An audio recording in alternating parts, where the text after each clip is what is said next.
Just before you listen to this episode, a little warning that we do mention death, loss, and suicide. So if you are feeling particularly sensitive today, maybe don't listen to this one until you're ready. Hi, everyone, and welcome back to Relational Lives.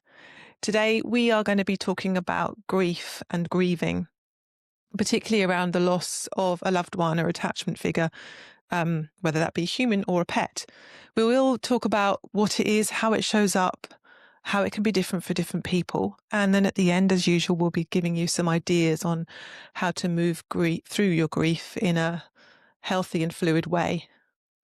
Please do like and subscribe to our channel. Help get the word out there as usual. Hi, Ros. Hi, Ali.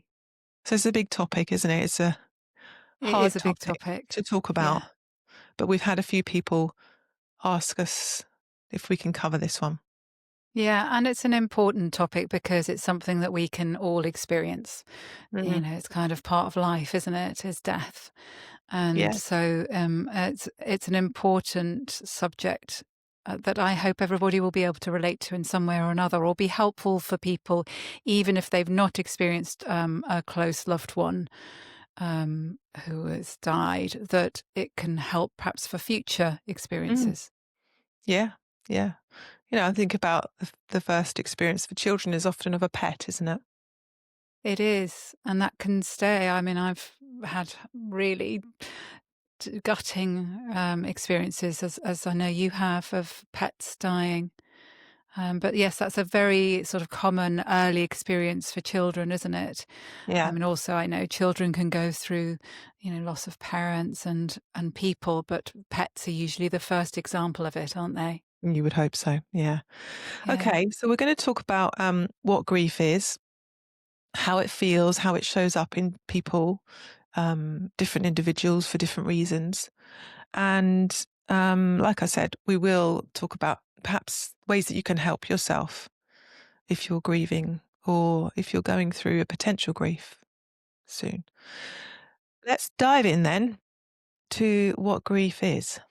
Yes. So we're looking at this in terms of a loved one, aren't we, who has died. And one of the things that we've talked about before a lot in our podcast episodes is attachment, isn't it, Ali? And how when somebody dies who is close to us, there is a sense of that attachment figure kind of being lost, isn't it? And that I really like the something that we looked at where it was saying about how that figure is the place we feel orientated, where we feel safe and comforted, and that we can feel very disorientated and lose that experience of that person when they've died. Yeah. They become a part of our internal world, don't they? In our internal kind of map of how the world is and how we are. Yes. And it's completely altered when they're no longer there. And I think it's sort of quite weird death, isn't it? Even though, it's something that happens to us all. In our culture, and I know that different cultures deal with this differently, but in our culture, it can sometimes be we're quite death phobic, I think. We can kind of avoid it or avoid talking about the pain. And we use kind of different language and words around it, don't we, to, in a way, avoid the finality of it. So like loss, the way that you talk losing about, somebody. Yeah. Yeah. And even when going back to children, if those are the words that are used with children, oh, we've lost granddad. Well, okay, when are we going to find him? Yeah. Well, even with pets, we say put them to sleep. Well, Yeah. what does that mean about sleep? So I think it's a really interesting thing in this culture and how we use language and how we talk about death. And of course, it's this really can be an extremely painful thing for people when that person has been so important to them in their lives. Well, grief is that flip side of attachment and love and connection, isn't it? Yeah. The Yeah. stronger that connection is, the harder and the more painful it can be. And really understandable, therefore, that, in order to love, there's pain that's going to come with it Mm. when Mm. that And person also really dies. understandable why sometimes people want to avoid love, Yes, because because it it's can feel it's too scary to painful. think about the pain of loss, Mm. which will, inevitably come in some form. And it can show up in so many ways, can't it? The symptoms, as it were, of death and grief, or grief as the result of someone dying or something dying, if it's a pet, can come in so many different forms. Yeah, yeah. Let's go there then. The how it feels, the physiology Mm. of how it can feel in our bodies and our psyches when we experience the death of a loved one. I mean, it's so intense. I often, if I'm watching a drama series on the TV and you watch, if someone's acting really well, you watch them respond to someone's death. It's that guttural cry, isn't it? It's so primitive, isn't it? Yeah, it's such a different kind of cry, Mm. and I think that highlights that strength of the depth of the pain Hmm. of that kind of loss. And can feel, very, very physical Mm, because it's so intense, because it's so unavoidable in a mm, way. It's like we cannot do anything but feel it. I mean, we'll talk about other situations where people yeah, don't, but yeah. but indeed, in a sort of healthy grieving, if you like, that can feel so physical, so deep, and all encompassing. And people can sometimes struggle with sleep, struggle with functioning, struggle to eat. Hmm. It can affect every part of your body when you're going through that, those, especially those first few months of Hmm. grief. And also, people can feel completely numb. Mm. That can be, in a way, a symptom of it. That there's a sort of disbelief. How can you process this? It seems Too much to process. Yeah. so difficult to process. Yeah, Yeah. yeah. I'm trying to think back to so I was quite young when my dad died, How from old were cancer. you? I was 25. Mm.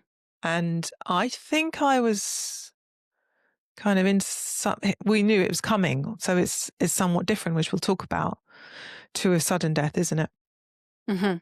But there was certainly some kind of numbness around what was going on, because it's really hard for our brains to actually comprehend it, isn't it? Yeah, As well. Yeah, yeah, you've got this map of how, like I've said, how your world is, the people in your world, and it's hard for your brain to comprehend this information. yeah. And that's not surprising, is it? And like you say, you were also young. Mm, And to not just get your head around the fact that your dad, his prognosis was terminal, mm, but also he was there and going through his illness. So mm, it's like, how do you figure that out? How do mm. you prepare yourself?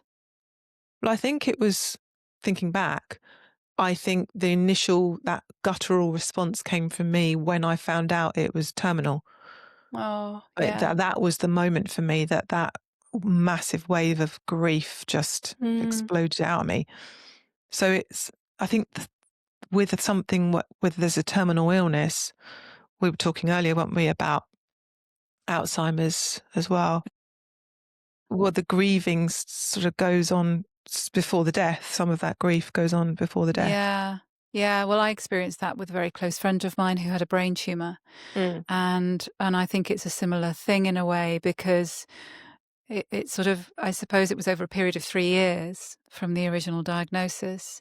And yet the sort of way that we were losing, I'm going to use losing in this respect because it's losing something of that person mm, through what the effects of the brain tumor were having. And so you are going through that, and I think it is resonant with perhaps Alzheimer's and dementia, that you feel like you're going through that grieving process, like you say, and then, Mm. but then it doesn't stop how, when it comes to the death, the finality of that, No. and another whole wave, I think, of grief, or Mm. certainly I experienced. Hmm. Of grief and of trying to process, of your brain trying to make sense of what's happened. That person has Yeah, gone for forever. yeah. And it's just so odd, isn't it? That's that it is that finality. It's like I'm never Mm. going to see that person again. Mm. And I was when I was doing some research for this episode, um, I was reading something about people that have a religious belief Hmm. or a belief about an afterlife, that can be really helpful. It's almost like the brain is saying, well, there's a place they've gone, Hmm. even if whether it be an afterlife or a place that they're buried. The brain, I think, neuroscientifically as well, the brain has a place that it can hold that person in. Which you can imagine that's really helpful for some people, can't you? For some, yeah, And also perhaps hard for those people who maybe don't have that, yeah, to try and make sense of it. yeah, totally. So, yeah, physiologically, there are strong responses, reactions, symptoms, um, functional struggles. Some people find it hard to work. And emotionally, there's a lot that can come up, isn't there? There is, and I think with, just thinking about work, that's why there are things like compassionate leave. Mm. That, if you think of that word, it's so, understandable that people might need time. Whatever their experience of grief, actually might need time, even if it's more complicated, which we'll talk a bit about later. But that, we might need time, compassionate time away. Uh-huh. And yet some people might also find that difficult, because maybe that everyday routine thing can be a helpful Yeah, sort of relief for a bit from feeling such intense emotions. yeah, yeah. So there's a model of grieving called the dual processing model, which is about that sort of being able to move into that grief and feel the loss and feel the pain, but also to be able to reintegrate with life, and that kind of oscillating between the two Hmm. that I think can be quite helpful, because in the past it had been said that it was unhealthy to deny the grief and to be doing, living your life. Actually, sometimes that is really healthy, isn't it? Think because the emotions can be so intense, and I think it's so important to acknowledge that everybody goes through this in their own way. It's Mm. such a subjective experience. And I also think that it can be uh, at the beginning, maybe even, or at different sort of phases of it, can be really intense. But actually having some respite and relief, it kind of makes sense, doesn't it, to sort of have some everyday stuff going on where you don't have to think about it, where you can give yourself, your body, a bit of time before the next wave Yeah. of grief in a way comes along. I remember there was something I when I've worked in hospices in the past, and Mm. one of the things that I was shown, which I really loved, and I think that I had thought this, this is a long, long, long time ago, but I had thought that, grieving, in a way, once you've grieved, it gets smaller. It kind of diminishes. Right. And there's somebody called Dr. Tonkin who came up with this idea, and I think it was linked to a child's death, actually, that the parent had thought, well, surely my grief should be getting less as I go through time. Yeah. And she did this image of this sort of circle where at the beginning it's all encompassed. It's like completely filled in, a circle completely filled in. And then actually what happens is that there's another sort of circle that comes around it, is that life grows around it rather than grief getting smaller. I see. Yeah. And I think what happens is that you can see that life can start, it's a bit like that dual process model you're just describing, that, somewhere there's this bit of life that comes in, of normality, whatever that is, but, Yeah. sort of everydayness that comes in, and that the grief is still there. It's still the same size, but you've got a little bit of a distance from it. And then I think what can happen is anniversaries come up, or you Mm. see somebody who is a sort of a reminder of that person in the street, or you read a message or something that comes in. It takes you straight back to that place where it's all encompassing again. Yeah. Yeah. Or you open the dishwasher and you remember how they used to load it. Dishwasher. I mean, it can be the smallest little things that you wouldn't Eh, think would trigger that grief, but it does, doesn't it? yeah, I like that. yeah, Yeah, that the grief doesn't get smaller, but life can grow around it. exactly. Mm. It's a really nice image, isn't it? Whereas I think I probably, as a younger person, thought grief diminishes. Yeah. Yeah, I probably did as well. So there are different ways, aren't there? I mean, as you said, there's different models that have been used to think about grief, and there've been the ones where people think that you have to go through various stages. Hmm. But I think there is more of an idea now, isn't there, which we're sort of talking about, it not being this kind of linear process, but that Yeah. there can be a number of phases that people go through, but can go back to, or go, that it's not in any order. Right. They can Uh, start and don't necessarily start at numb denial or numbing, or it can start anywhere and it can move to anywhere. Yeah, exactly. And so I think, that sort of numbing and stuckness is certainly a phase that people can go through, Mm. isn't Hmm. it? And not surprising, because when something's so final, and somebody close to you has died, it's not surprising that it might feel really shocking, and that you can feel stuck in that experience. Mm. It's like a trauma, really, isn't it? Yeah. Well, I think it is a trauma. It is a I trauma. think Yeah. I think it is a trauma, but again, I suppose it depends on the subjective experience, doesn't it? Hmm. But it's a shocking thing that happens when somebody, and I think this is also something when, you have people who, say, a parent who has been in your life for a very long time, and is of an old, ripe age, and it's I think maybe some people think it's a comfort, that, okay. And if somebody's suffering, of course, I think there does come a bit of comfort with that if Yeah. somebody dies.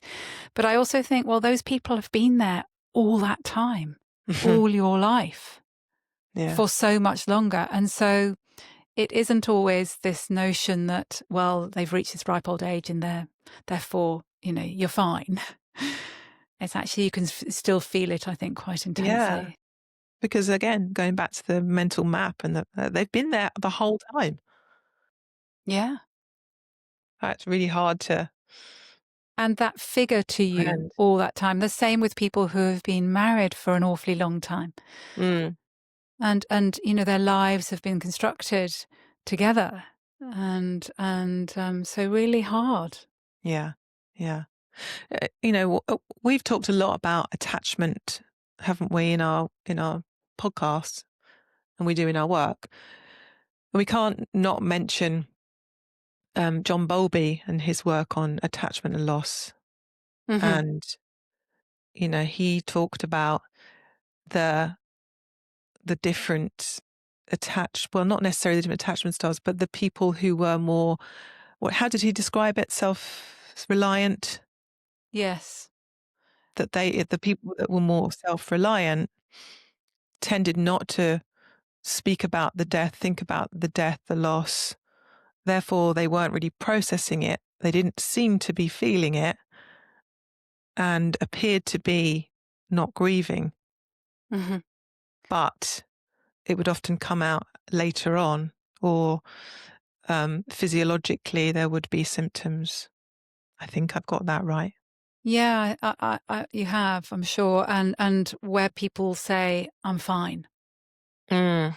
I think that's often a sign, it can be a sign where it fits that description that you've given, where And this does come, when you mention about the attachment, this is where it's coming from, our early experiences, Mm. what's been modeled to us, how our relationships have been, how we've learned to manage our emotions, how we've been taught to do that, either consciously or not. Yeah. And so really difficult difficult and in some ways and not in another, because with the person who is what was the word you used? Self-reliant. It might seem like they're dealing with it really well. Yeah. And again, in our culture, that might look really, really good. They're functioning really well and Yeah. they're working and wow, they've processed this amazingly. We've moved through that. Bobby also was reading, sort of flicking through the book, which I'll hold up actually. It's a kind of this one, Loss. But he gave some, was talking about studies that were done to show people that were able to move through their grief more or less kind of fluidly and easily. And those ones that were kind of receiving support around them, where they were able to openly express their grief and show their tears and talk about it, did much better than those that had perhaps, words such as, well, you should be over it by now. Let's move on now. Don't cry about it. Suppressing and telling them they shouldn't be grieving now. That showed that they didn't do so well Yeah, it's interesting, isn't it? yeah, yeah. It sort of makes sense, doesn't it? And also makes sense where, if you think of the attachment style of somebody who is perhaps more of an anxious attachment style, and how it can feel perhaps emerging, that it's a really difficult thing to imagine how you're ever going to get through the process of somebody dying. When they've died, it's like if you've been so anxiously attached Mm. that it can bring up all sorts of difficult emotions. Yes. And especially if that person, somewhere you are looking to them as the one who would have been trying to reassure you and calm you. Yeah. Yeah. And then you don't have them for that anymore. And you don't have them, you're Right. on your own. And that sort of fear of being on your own, which, there's that element, isn't there, in terms of that anxious attachment. Mm. Am I on my own? Am I alone? And then actually feeling really on your own and alone. Yeah. It's Yeah. really tough. There's so many different elements to the context of grief, isn't there? I'm just thinking about complicated relationships, right? Difficult relationship with your parents and then they die. You're not only dealing with that grief, but you're then dealing with what that relationship was and what was or wasn't said and trying to process all of that Yeah. and what you feel like you should be feeling and what you actually are feeling. That cultural expectation on what you're saying can be there. It's like, well, it's my mum or my dad. I should be Mm. feeling this. And sometimes people not really feeling anything because there may have been a long estrangement or Yes. something that's ruptured, or that they've been left, somewhere along the line, that, a parent might have left in early childhood or something, and they'd not have contact with them, and then hear later on that they've died. It's so difficult, isn't it? Because you can understand why people think they should feel a certain way in those instances. Or that they should feel a certain way at a certain time, or they should be expressing it in a certain way. Or I should be crying right now, or I should be Yeah. remembering them right now. There is no set way to grieve, is there? This is No. the key here. Yeah. It's so individual and it's so subjective, and Mm. it's everybody's own individual experiences of their life, what they've gone through, how they've learned Mhm. around emotions and death. And, I think this is why in our culture it's really important that we learn how to have good deaths, Yeah, to give people the experience of being able to grieve healthily as possible. yeah. It's worth mentioning the prolonged grief disorder, I think, Mhm. that the DSM describes, which is I think it's basically when someone doesn't appear to be grieving in the right timeline, or they're stuck at a certain point. I think it talks about from 6 to 12 months on, which is actually not that long. I don't think that's that long. And I think this is what's difficult. And the DSM, by the way, is the Diagnostical Thank you. Statistical Yeah. Manual, isn't it? Just for those people who don't And know. mental health But disorders. the Mental Health Manual. Mm. And I think this is what's difficult, because sometimes you get to 6 months and I think people are maybe still feeling, they might be feeling really low. And Mm. I think that the standard thing is then potentially for a GP to diagnose some antidepressants. And then sometimes that can then block the emotional expression, and so can keep, Yeah. might feel slightly lifted, but actually, and there are times where that might help people, of course. But how much is that not acknowledging that grieving can take time? Yeah. And it's a really important process to move through. I've had clients approach me after a bereavement, and it's only been maybe 3 or 4 weeks, and they've said, "Oh, I think I'm depressed. Mm. I think I need counselling." And I will say to them, "No, you don't. Come back to me in 6 months to a year if you feel like nothing's moving. Hmm. But this is really normal that you feel Yeah. like this, and you need to allow space for it." And that's such an important message, isn't it? Is that real normalizing. Yeah. And I also think, when I've had people come to me, or I've worked with people who are in grief, and where just being alongside people, because Mm. I think that it's really difficult, isn't it, that for those around the person who's grieving, if they're not necessarily impacted by the person who's died, Mm. they're just their friends or whatever of the person who's grieving. I Mm. think people don't necessarily know what to say or what to do. Yeah. Yeah, I think we could probably do an episode on that, Hmm. is how um, supportive people can be with someone that's grieving. And what that might look like. And I'm thinking about, situations I've been in with clients, or people I know actually, and how it's just being alongside, and Mm. not trying to judge or move them forward or cheer them up, although that might be something that's helpful at times. But it's sort of really reading the room in a way, isn't it? Yeah. It's sort of seeing, what does that person really need from me in this moment, and is that just, you know getting them something nice to eat, or is it just sitting there so that they can talk about their loved one, and cry and cry and laugh and share memories, Yeah. whatever that might be, With no timeline limit. with no timeline limit. Mm. And so the prolonged grief disorder, I mean, I know did you say it was between sort of 6 months to 12 I think it months? says something like, that from 6 months onwards, that if nothing's shifting and they're still not functioning very well. I I suppose mean, I could that go into it, questions but what not functioning is, doesn't it, as it's well? things like not Because, sleeping. I mean, you can, if anyone really wants to look at it, just Google it, yeah, yeah. DSM-5.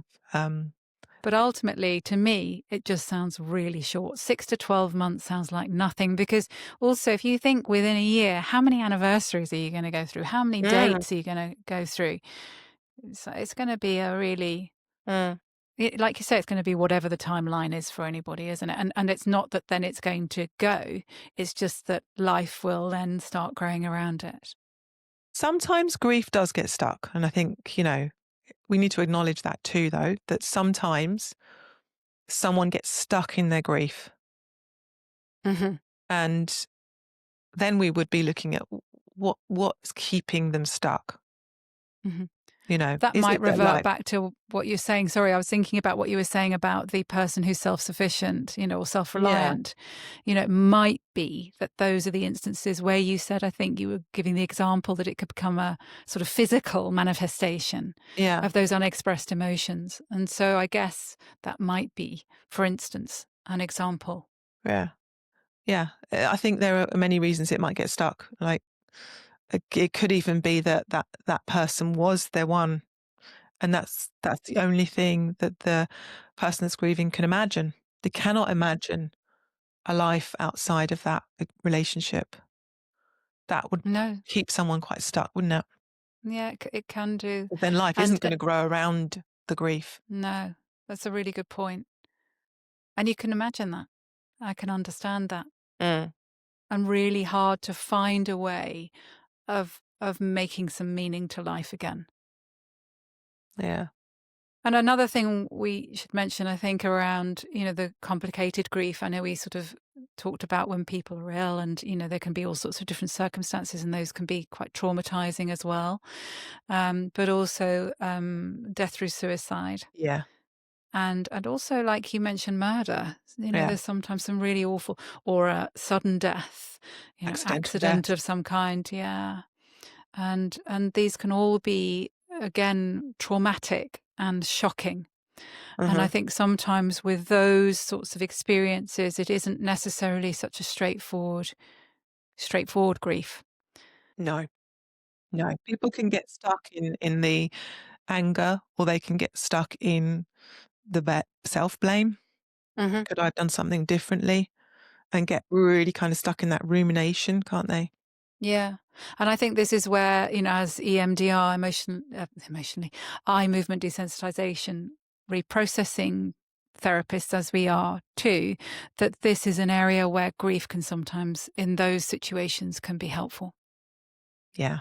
Yeah, because that's traumatic grief, isn't it? Exactly. And Yeah. like you said earlier, grief is traumatic, but even more Yeah. traumatic. Shall we move on to how people can help themselves move through grief in a healthiest way as possible? Yes. I think the first important thing to put around this is the normalizing of it. Yeah.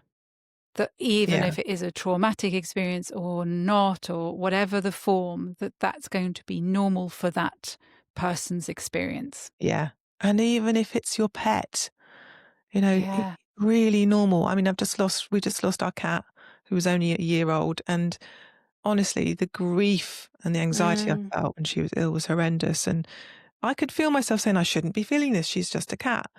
But I can bring my compassion in and say, but she was an She was attachment part of the figure. family. Yeah. Yeah. Yeah.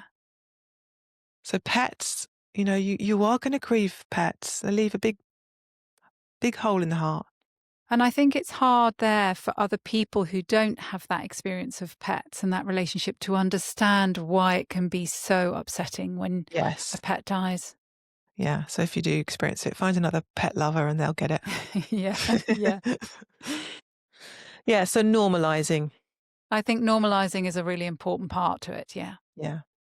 And then I guess what we've talked about in terms of that, thinking about the attachment, the shutting down part, is I guess noticing if you are starting to say to people, "I'm fine," when actually inside, maybe you're not, and whether there is somebody you could perhaps reach out towards Mm. to share. And even if you don't want to reach out to somebody to, if you can, check in with some therapy. Some of these bereavement charities have some lovely resources. Yeah. And also, if you've been linked to somebody who's died through a hospice, Mm. you're often absolutely eligible for getting some counselling through the hospice system. Mm. And there's either low cost or no cost. Yeah, that's great. Mm. So finding someone that you can really let out your feelings with and talk about your loss with is super, super important. And I think that's in any instance, isn't it? Yeah. Whether you're somebody who doesn't share your emotions or whether you're somebody who does, Uh-huh. and not feeling bad about that. Mm. And building your life around the grief as well. I, I think people can feel guilty for Hmm. engaging in things that are not grief focused. Yeah, I think that can sometimes happen if somebody finds something funny and laughs. Mm. It's almost as if, am I, this isn't what I'm supposed to be doing. I should be feeling really, really sad in this moment. And how can I possibly, when I've lost the most important person to me or a very important person to me, how can I possibly find this funny?